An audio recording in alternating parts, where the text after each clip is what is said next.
Euh, pour l'introduction de ce soir, je veux lire juste un passage de Jacques 1. Jacques 1.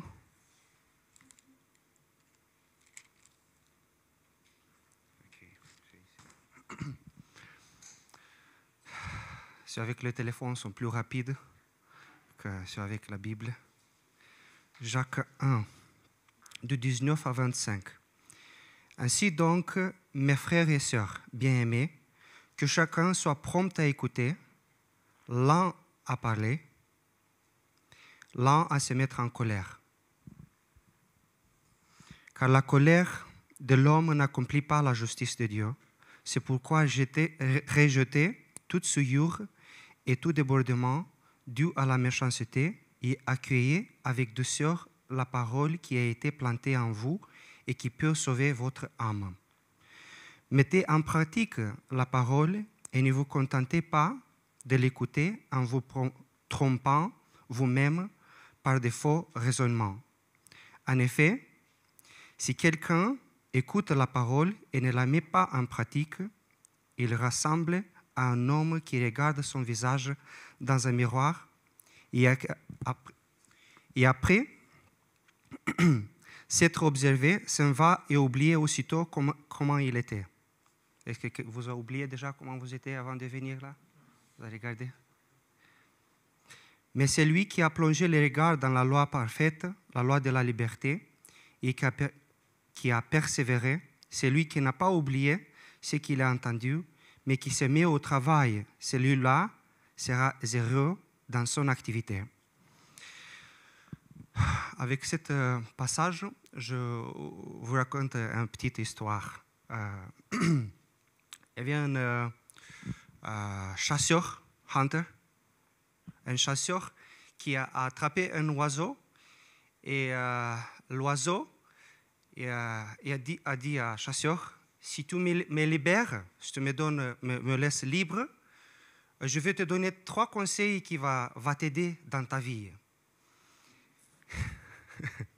Et le chasseur a dit, mais comment je peux savoir si les conseils seront, je vais bénéficier ou pas? Donne-moi d'abord les conseils, si je les considère bons, je vais te libérer. Du coup, l'oiseau, il n'a eu aucune autre option, il a raconté les 3 conseils.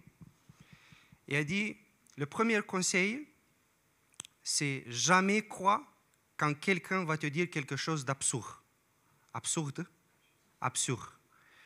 Le conseil numéro 2, si tu as fait un bien à quelqu'un ou si tu as fait un bien dans ta vie, ne jamais ne regrette pas ce que tu as fait. Et le conseil numéro 3, l'oiseau a dit, ne jamais essayer d'attendre quelque chose qui est impossible d'attendre. Le chasseur, il a réfléchi à ces 3 conseils, il a dit, sont très bonnes. Je considère que je veux te libérer. Du coup, le chasseur a libéré l'oiseau. L'oiseau est parti dans l'arbre. Il a dit, toi, chasseur, tu es vraiment très stupide. Et il regarde, mais pourquoi tu me dis ça? En moi, il y avait un diamant, un diamant peut-être valeureux.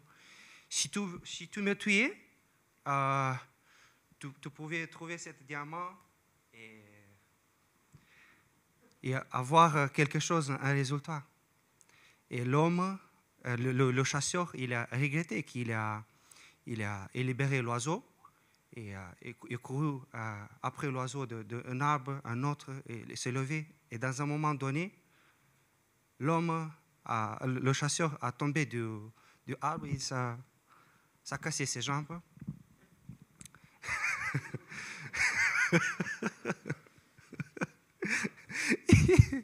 et l'oiseau dit à l'homme, tu vois, tu as entendu 3 conseils très très bons, que tu l'as apprécié, tu l'as considéré digne de le recevoir, mais dans ta vie, tu ne l'as pas appliqué même pour quelques minutes. Parce que, si quelqu'un te dit une chose absurde, c'était le diamant à l'oiseau. La deuxième, il a regretté qu'il a libéré. Et la troisième, il a essayé de rattraper un oiseau que je n'ai pas rattrapé encore un oiseau avec mes mains, mais lui, il a essayé quelque chose. Ce n'est pas facile d'attendre, presque impossible. Du coup, j'ai pensé à cette passage pour nous, pour ce soir, qu'on peut être, on peut être dans la présence de très bons conseils, de très bons enseignements, d'une sagesse qui sera efficace pour nous, pour nos vies.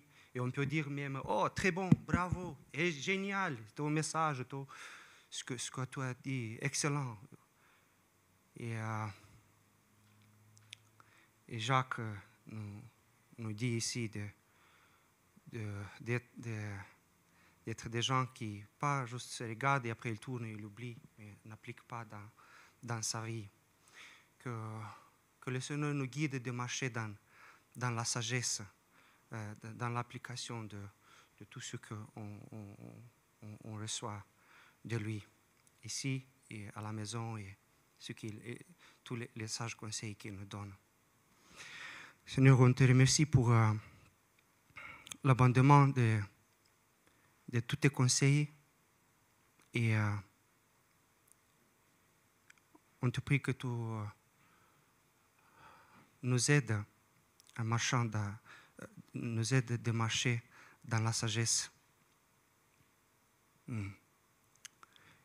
Donne-nous la sagesse dans chaque domaine de notre vie, pour chacun d'entre nous ce soir. Et on te prie aussi pour les finances de l'Église. Tu vois tous nos besoins.